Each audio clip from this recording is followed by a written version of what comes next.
안녕하세요. 로마서 8장 보도록 하겠습니다.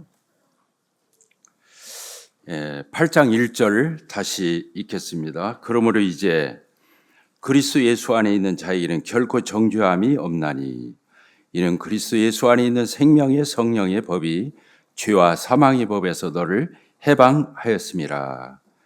이 로마서 8장 1절은 참 놀라운 이 성경 66권 중에서 최고봉에 해당하는 그런 말씀이라고 볼 수 있습니다. 그러므로 이제 1장에서부터 7장까지의 로마서의 전체의 내용을 아우러서 이제 이렇게 우리가 알았다고 하면 이런 뜻이죠. 이제 그리스도 예수 안에 있는 자에게는, 예수님을 믿고 영접한 사람에게는 뭐라고 그랬습니까? 결코 정죄함이 없나니. 이렇게 여기서 정죄라는 개념은 너 죄 있어 이런 뜻이라기보다는 유죄 판결이에요. 판사가 이 사람은 죄가 있으니까 사형에 처해, 사형 언도를 하는 것을 여기서 정죄라고 하는 의미로 이렇게 볼 수 있겠습니다.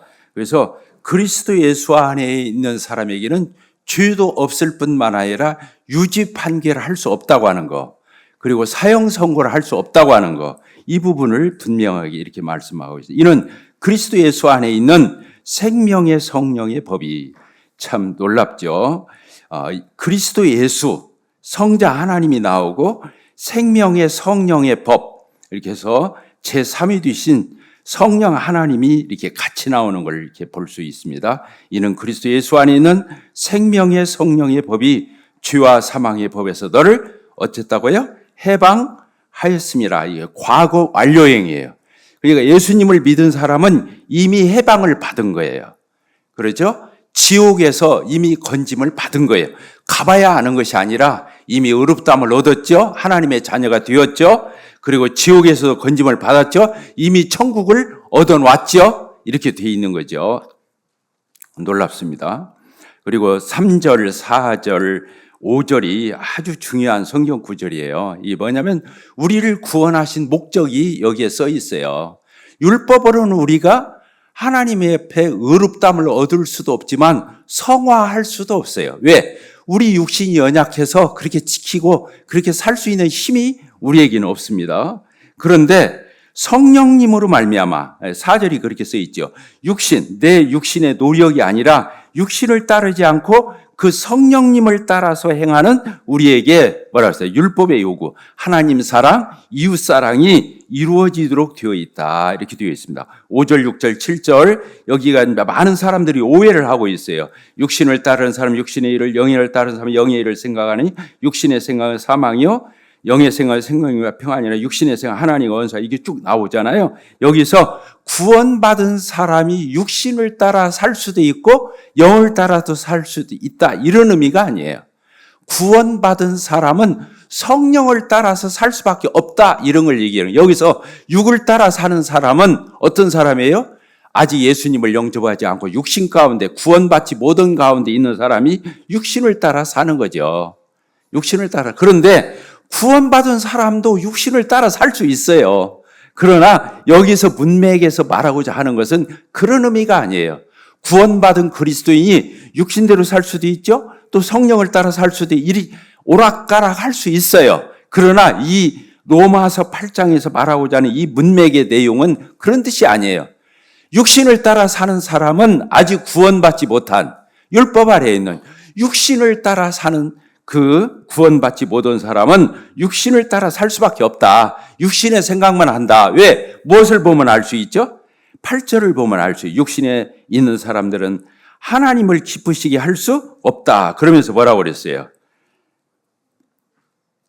7절 우리 같이 한번 읽읍시다. 시작. 육신의 생각은 하나님과 원수가 되나니 이는 하나님의 앞에 굴복하지 아니할 뿐만 아니라 할 수도 없다. 이것은 구원받기 전에 아직 육신에 머물러 있는 사람은 하나님과 원수가 되어 있고 하나님의 율법을 지키려고도 하지 않고 지킬 힘도 없고, 이걸 얘기하는 거예요. 그래서 우리가 로마서 이 8장에 있는 이런 부분들을 오해하지 않기를 이렇게 바랍니다.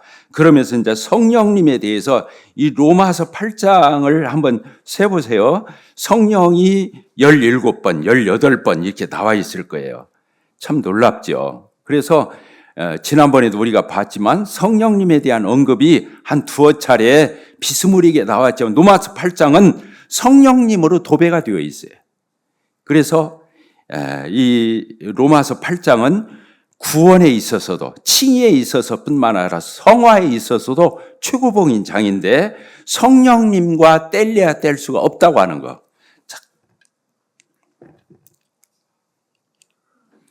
아시겠죠?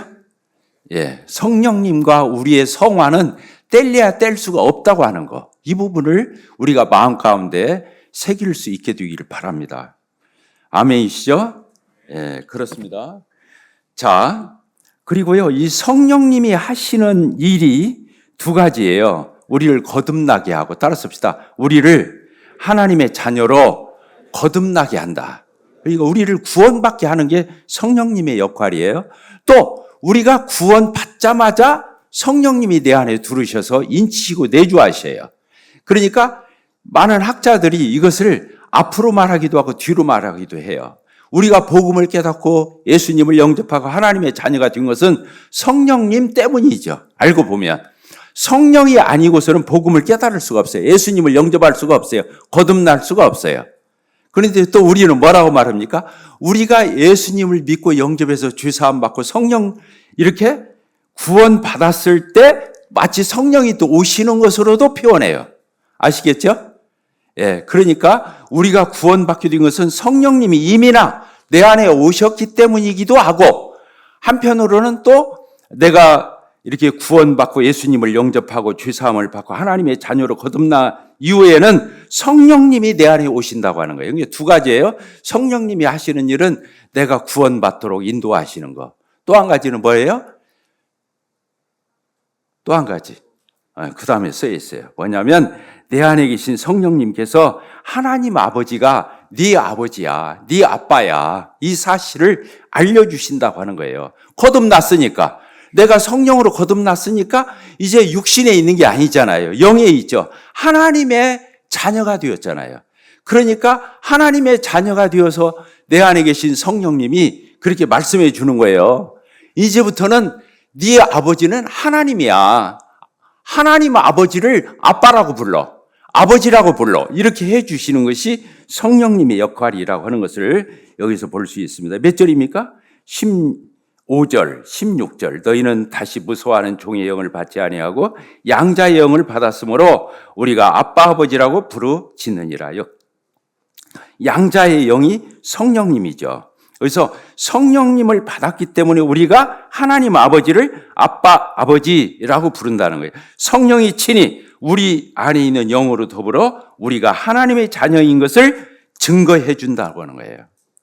그래서 성령님이 감히 하나님을 어떻게 천지의 주제이시고 만유의 주이신 창조의 주가 되시는 하나님을 아빠 이렇게 부를 수 있는 사람이 어디가 있겠어요? 감히. 그런데 성령께서 그런 담대함을, 그런 용기를, 그런 격려를 성령이 우리에게 주신다고 하는 이런 표현을 이렇게 볼 수 있겠습니다. 자, 오늘은 지난번에 이어서 하반부를 이렇게 하도록 하겠습니다. 몇 절이냐면 20절입니다. 피조물이 허무한데 굴복하는 것은 자기 뜻이 아니요 오직 굴복하게 하시는 이로 말미암음이니라. 그 바라는 것은 피조물도 썩어짐의 종로로 단 데서 해방되어 하나님의 자녀들의 영광의 자유에 이르는 것이라. 피조물이 다 이제까지 함께 탄식하며 함께 고통을 겪고 있는 것을 우리가 아느니라. 이렇게 되어 있죠. 이게 무슨 얘기냐면 아담과 하하가, 만물의 영장인 아담과 하하가 선악과를 따먹고 범죄했을 때 인간만 저주를 받은 게 아니잖아요. 먼저는 하나님께서 여자를 저주했죠. 잉태하는 고통, 해산하는 고통, 남자의 지배를 받는 고통, 여자의 후손과 마귀의 이 후손 사이에, 뱀의 후손 사이에 있게 될 그 싸움에 대해서 여자를 저주했잖아요. 그리고 나서 하나님께서는 또 남자를 저주했어요. 어떻게 했습니까? 네가 평생에 땀을 흘려서 수고해야 처자식을 먹여 살릴 거다. 이런 언약을 하나님이 하셨잖아요. 그리고 명령을 하셨어요. 그 다음에 세 번째가 뭡니까? 이제 여자하고 뱀에게 했구나. 뱀에게는 뭐라고 그랬어요? 너는 배로 옛날에 뱀이 다리가 있었던가요? 이제 다리가 없어지고 배로 기어다닌다는 말씀을 하셨어요. 배로 기어다니고 또 흙을 먹고 살 것이다. 뱀이 흙 먹고 사는가 봐요. 흙을 먹고 살 것이라는 그런 저주를 했어요. 그리고 또 이 땅도 가시와 엉겅퀴와 억센풀이 나와가지고 이 땅도 저주를 받은 이런 상태를 얘기하는 것으로 나와 있잖아요. 그래서 이 로마서 8장에서는 놀라운 신학적인 장이죠. 뭐냐면 이 세상에 있는 모든 피조물들도 다 지금 신음하고 있다고 하는 거예요. 아담과 하와가 타락하고 아담과 하와만, 사람만, 뱀만 저주받고 끝난 게 아니라 이 세상에 있는 모든 천지 만물도 지금 다 만물의 영장이 우두머리가 타락하고 나니까 이 피조물들도 전부 다 고통하고 있다. 씨름하고 있다. 이런 표현을 쓰면서 이 피조물들이 지금 그렇게 탄식하면서 무엇을 고대하냐면 아담과 하와, 사람이 타락해서 자기들이 씨름하고 있으니까 사람이 구원받을 때, 하나님의 자녀들이 나타날 때 피조물들조차도 회복할 거라고 하는 이런 약속을 여기에 하고 있습니다. 참 놀랍죠. 그래서 지금 사람들이 가는 곳마다 이 피조물이 다 신음하죠. 막 쓰레기 더미잖아요. 저 바다 속이고 저기 사막까지라도 가면은 사람들이 놀다가 버리고 간 이런 오물들로 가득 차 있잖아요. 그런데 이렇게 피조물들이 전부 씨름하고 있어요. 그런데 사람들이 이렇게 구원받고 예수님을 영접하고 하나님의 자녀가 되어서 인간의 됨됨이를 깨닫고 인격자가 됐을 적에 자연도 함부로 하지 않는다는 거예요. 자연을 함부로 다루지 않는다는 거예요. 물론 우리가 이 자연을 애호하는 그런 주의에 빠지자 이런 얘기가 아니라 사람이 사람다워지면 이 피조 세계도 함부로 하지 않는 그런 인격자가 된다는 그런 표현도 들 수 있습니다. 그래서 23절 이렇게 보겠습니다. 그뿐 아니라 또한 우리 곧 성령의 처음 익은 열매를 받은 우리까지도 속으로 탄식하여 양자될 것, 곧 우리 몸의 속량을 기다리느니라. 그 피조물만 탄식하는 게 아니라 구원받은 우리도 탄식한다는 거예요. 구원을 받았어요. 신부는 하나님의 자녀가 되었어요. 그러나 아직 영화로운 몸을 입고 있지는 않아요. 우리가 예수님처럼 변화되지는 않았잖아요.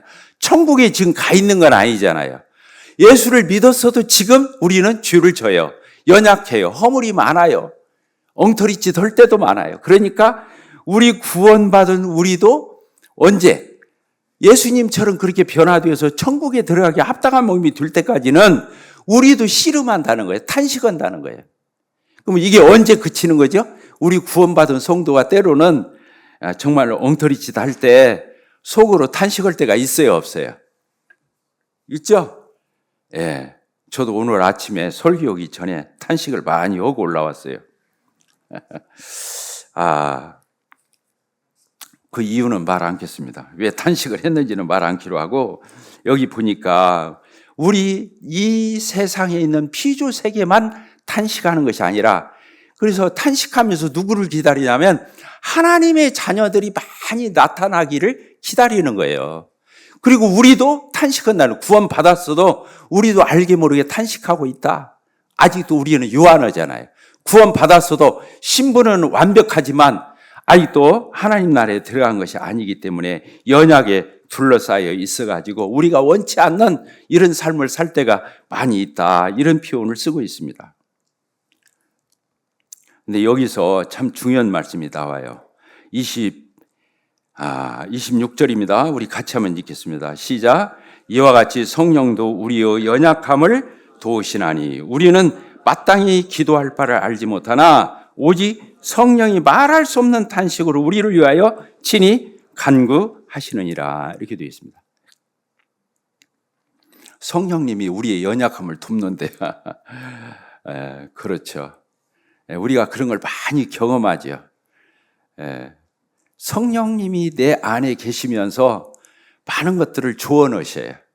때로는 낙심할 때는 격려하셔요. 내가 부족할 때는 또 하나님께서 충고하셔요.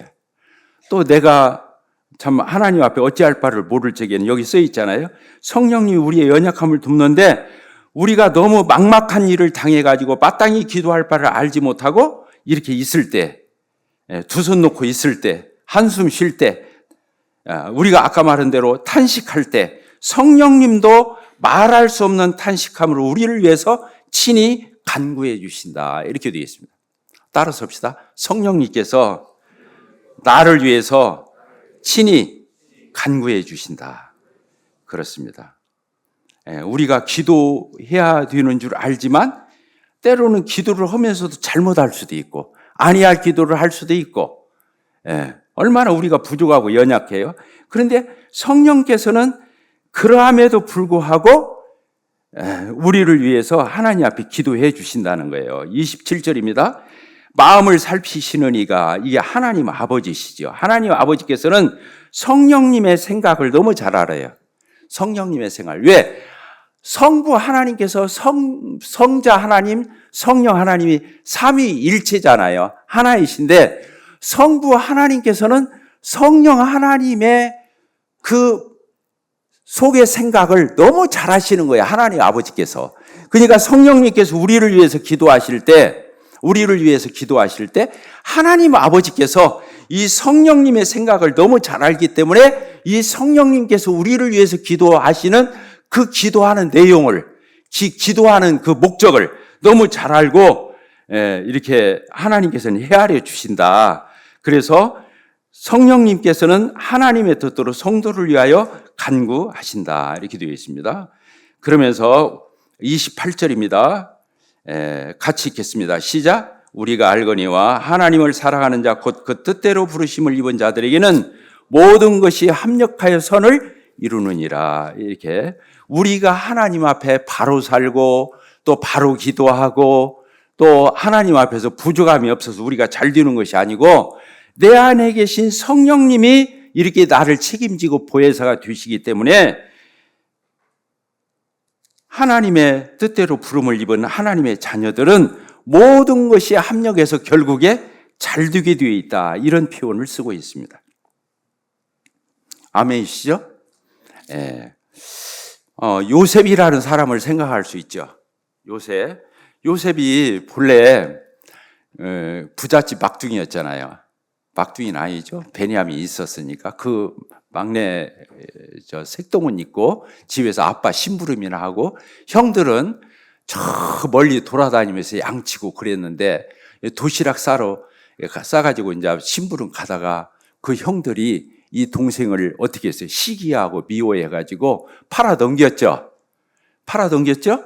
그래서 형들이 어떻게 해서 바로 팔아넘긴 게 아니에요. 처음에는 어떻게 하려고 그랬죠? 죽이자 그랬어요. 죽이자. 또 짐승 또 함정을 파가지고 거기다가 넣어서 거기서 못 나오게 해가지고 죽도록 하려고 그랬잖아요. 그런데 거기에서 누가 역할을 하죠? 루벤하고 유다가 역할을 해가지고 우리가 왜 피 흘려서 이렇게 하냐? 돈 받고 팔면 돈도 생기고 동생도 안 죽이고 좋지 않느냐? 이렇게 해가지고 이 요셉을 애굽 상인들에게 팔아 넘겨요. 그래서 어떻게 됐어요?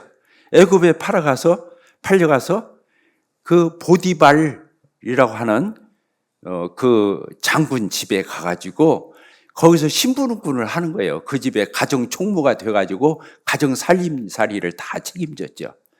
그런데 그 부인이 요셉이 너무 잘생겼으니까 욕심을 부리니까 요셉이 옷을 그냥 벗어놓고 뛰쳐나왔죠.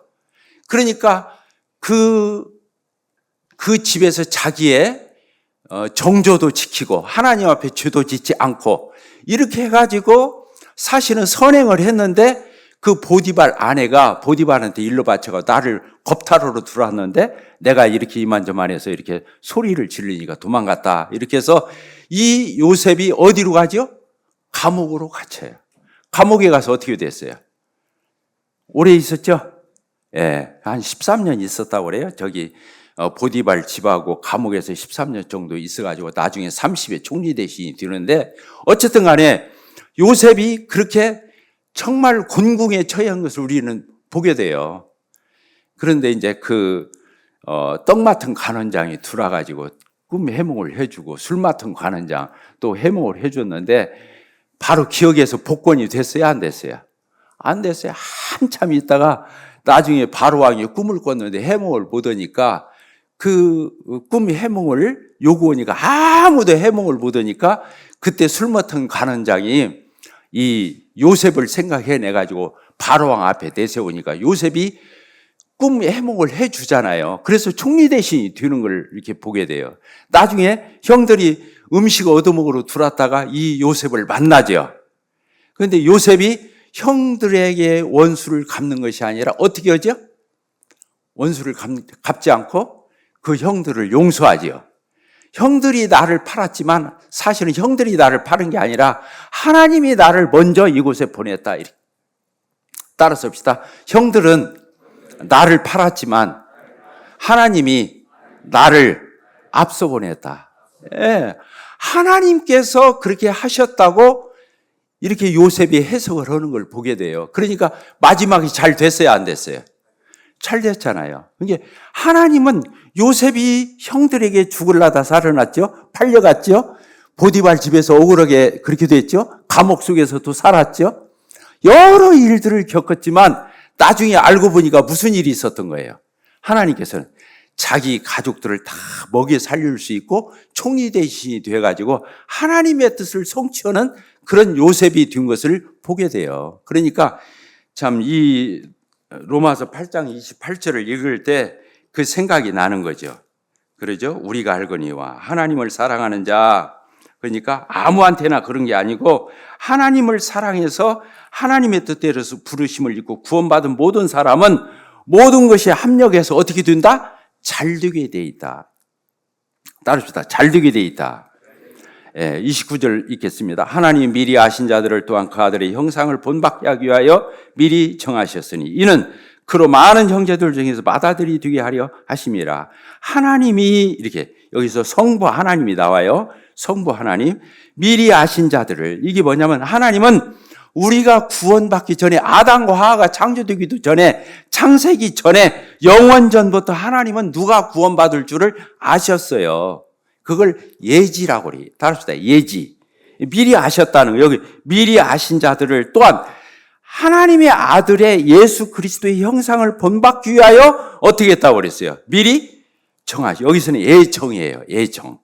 미리 정하셨으니 이는 그로 많은 형제 중에서 맏아들이 돼. 그래서 예수 그리스도가 구원받은 성도들의 장남이 되도록, 맏형이 되도록 이렇게 하셨다. 그래서 구원의 목적이 뭐냐면 천국 가는 게 목적이 아니고 예수님을 본받는 게 목적이에요. 따라서 봅시다. 예수님의 형상을 본받는 것이 구원의 목적이다. 이렇게 되어 있습니다. 그래서 30절 아주 놀라운 구절이죠. 이 30절이 굉장히 중요한 구절이에요. 또 미리 정하신 그들을 또한 부르시고 부르신 그들을 또한 의롭다 하시고 의롭다 하신 그들을 또한 영화롭게 하셨느니라. 이렇게 아까 예지, 여기 미리 정하신 예정, 부르시었다는 것은 소명, 그들을 또 의롭다, 칭의, 그 다음에 의롭다 하신 그들을 어떻게 했다고요?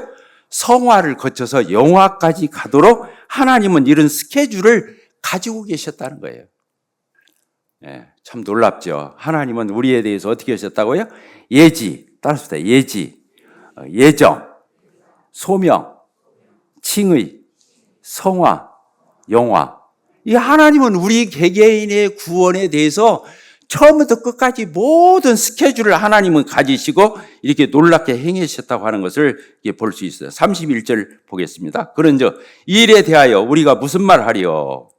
만일 하나님이 우리를 유하시면 누가 우리를 대적하리요? 이 로마서에서는 이 질문하고 답변하는 이런 화법을 써요.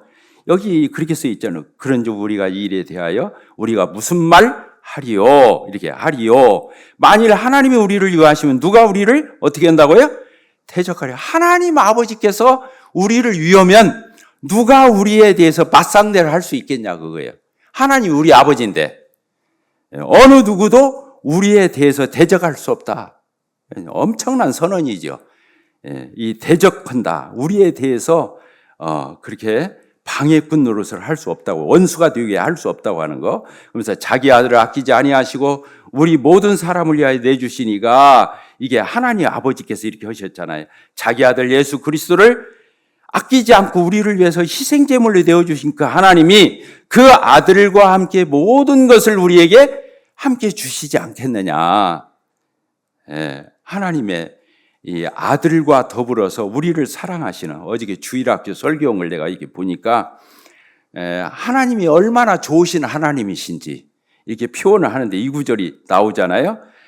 자기 아들도 안 아꼈는데 무엇을 우리를 위해서 못 주겠느냐, 이런 표현으로 이렇게 보여집니다.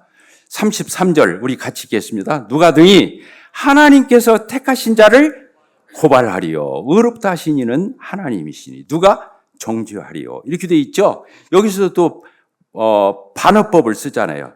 누가 등이 하나님의 선택한 하나님의 자녀들을 누가 고발할 수 있냐는 거, 송사 고발할 수 있냐는 거예요. 이 사람 죄 있으니까 이 사람 처벌하세요. 하나님 앞에 그렇게 말할 수 있는 존재는 아무도 없다고 하는 거. 하나님이 의롭다고 했는데 누가 감히 죄 있다고 할 거예요. 정죄할 거예요. 아무도 그럴 수 있는 인간은 그 어느 누구도 없다고 하는 이런 놀라운 표현이 되겠습니다. 누가 정죄하리? 죽으실 뿐 아니라 다시 살아나신 이는 그리스도 예수시니 그는 하나님 우편에 계신 자여 우리를 위하여 간구하시는, 아까 성령께서 우리를 위해서 기도하시기 때문에 우리가 모든 것이 합력해서 선이 이루어진다고 그랬는데, 여기 보니까 또 성령님만 우리를 위해서 기도하시는 것이 아니라 지금 부활하시고 승천하셔서 하나님 보좌 우편에 앉아 계신 그 예수님이 우리를 위해서 기도하신다, 이런 표현이 써 있습니다. 그러죠? 다시 살아나신 이는 그리스도 예수시니 그는 하나님 우편에 어떻게 계셔요? 앉아 계셔요. 그리고 우리를 위해서 뭐 하셔요? 중보의 대제사장으로서 우리를 위해서 끊임없이 중보의 기도를 드려주시는 분이 예수 그리스도이시다. 그래서 성령님이 우리를 위해서 기도하시잖아요. 성자 예수 그리스도께서 또 하나님 보좌 앞에서 우리를 위해서 중보의 기도를 하시죠. 또 아까 하나님 아버지께서는 어떻게 한다고 그랬어요? 감히 어느 누가 우리에게 맞서지 못하도록 하나님이 우리를 지켜주시고 아들을 아끼지 않고 내어주신 그 하나님이 모든 것을 선물로 우리에게 주시는 분이 성부 하나예요. 그래서 성부, 아까 성령, 성부, 성자 이렇게 쭉 나오지요. 그러죠? 35절. 누가 우리를 그리스도의 사랑에서 끊으려? 그렇죠. 우리가 이제 이 세상을 살아가다 구원받은 이후에도 혹시 하나님이 나를 모른다고 하면 어떻게 하지? 또 왜 하나님의 사랑에서 내가 내박져지면 어떻게 하지? 내가 하나님 앞에서 내 구원이 취소되면 어떻게 하지? 이런 생각을 할 수 있다는 거예요. 내가 인생을 살아가면서 구원받은 성도도 핍박이 있고 공고가 있고, 또 여기 보니까 그렇게 돼요. 35절. 누가 우리를 그리스도의 사랑에서 끊으려? 또 질문이 나와요. 환난이나 곤고나 박해나 기근이나 적시나 위험이나 칼이랴. 이 37절로 넘어갑니다. 그러나 이 모든 일에 우리를 사랑하시는 이로 말미암아 우리가 어떻게 돼요? 넉넉히 이기느니라. 따라서 합시다. 우리가 넉넉히 이기느니라. 놀라운 선언이 계속 나오죠. 38절. 내가 확신하노니 사망이나 생명이나 천사들이나 권세자들이나 현재일이나 장래일이나 능력이나 높음이나 깊음이나 다른 어떤 피조물이라도 우리를 우리 주 그리스도 예수 안에 있는 하나님의 사랑에서 뭐라고 그랬습니까? 끊을 수 없으리라. 아까는 이 모든 일이 우리를 사랑하시는 이로 말미암아 우리가 넉넉히 이긴다. 이기고도 남는다. 이렇게 표현하고, 여기서는 그 어떤 것도 하나님의 사랑에서 우리를 끊을 수가 없다. 이게 놀라운 선언이 나오죠. 그래서 이 반어법이 여기서 몇 가지가 나옵니까? 31절에 하나님이 우리를 위하시면 누가 우리를 대적하리요. 이렇게 대적하리요. 대적할 자가 있다 없다? 없다. 이렇게 나오죠. 대적할 자가 없다. 그리고 두 번째 33절. 누가 능히 하나님께서 택하신 우리들을 하나님 앞에서 고발할 수 있냐는 거예요. 죄가 있어야 고발하잖아요. 근데 우리는 예수 그리스도로 말미암아서 죄가 영원히 해결되어 있기 때문에 의롭다함을 얻었죠. 그래서 의롭다함을 얻은 우리를 향해서 누가 우리를 고발할 수 있겠느냐, 송사할 수 있겠느냐? 없다. 그 다음에 누가 우리를 또 어떻게 해요? 정죄하리요. 34절 이렇게 되어 있죠. 그러니까 반어법이 계속 나와요. 아까는 누가 우리를 대적하리요. 또 하나님의 택하신 자를 고발하리요. 또 누가 우리를 정죄하리요. 이렇게 나오잖아요. 그 다음에 35절에 누가 우리를 하나님의 그리스도의 사랑에서 어때요? 끊으리요. 이렇게 반문을 하면서 결코 그럴 수 없다. 예. 오늘 구원 간증을 상당히 많은 사람들이 하기 때문에 그냥 읽으면서 마치는 걸로 이렇게 하도록 하겠습니다. 예, 참 놀라운 선언이 다음에 또 기회가 한번 되면 로마서 8장을 다시 한번 하고 싶은 마음이 있습니다. 여기서 오늘 우리가 기억할 것은 33절부터 31절부터 끝절까지 모든 그리스도인이 사랑하는 성경 구절이죠. 이 마음이 심란하가도 낙심이 되었다가도 불안하다가도 근심하다가도 이 31절부터 30 몇 절입니까? 9절까지 읽어보면 우리가 새로운 힘이 솟는 것을 경험할 수 있습니다. 그렇습니다. 이 모든 일에 우리를 사랑하시는 이로 말미암아 우리가 넉넉히 이기느니라. 오늘 이 말씀을 기억하고 돌아갈 수 있게 되기를 바랍니다. 또 하나님의 사랑에서 끊을 수 없으리라. 넉넉히 이기느니라, 끊을 수 없으리라. 이 말씀을 저희들이 기억하고 격려를 잃고 힘을 얻고 돌아갈 수 있게 되기를 바랍니다. 기도하고 마치겠습니다. 하나님 아버지, 참 오늘도 로마서 8장을 통해서 저희들이 생명의 성령의 법이 죄와 사망의 법에서 우리를 해방했다고 하는 이 놀라운 참 그리스도인의 대자유 헌장을 저희들이 있게 되었습니다. 또 성령님으로 말미암아 저희들이 살아가게 될 때에 하나님을 감히 아버지라 부를 수 있는 용기와 담대함과 또 그런 확신을 가질 수 있는 것에 대해서도 저희들이 교훈받게 되었습니다. 또한 참 성령께서 아버지 하나님께서 우리 주 예수 그리스도께서 저희들을 위하심에 성삼위일체 하나님께서 저희들을 위하심에 참으로 하나님을 사랑하는 자 곧 그 뜻대로 부르심을 입은 하나님의 자녀들은 모든 것이 합력해서 선을 이룬다고 하는 이런 놀라운 선을, 이런 약속을 저희들이 참 보게 되었습니다. 또 그 어느 것도 우리를 대적할 수도 없고 정죄할 수 없고 송사할 수 없고 또 우리를 그리스도의 사랑에서 끊을 수가 없고 모든 것에서 넉넉히 이길 수 있는 그러한 궁극적인 구원을, 궁극적인 승리를 얻는 참 저희들이 된 것에 대해서 감사하고 하나님 앞에 모든 영광을 돌려드립니다. 감사드리오며 우리 주 예수 그리스도의 이름으로 기도합나이다. 아멘.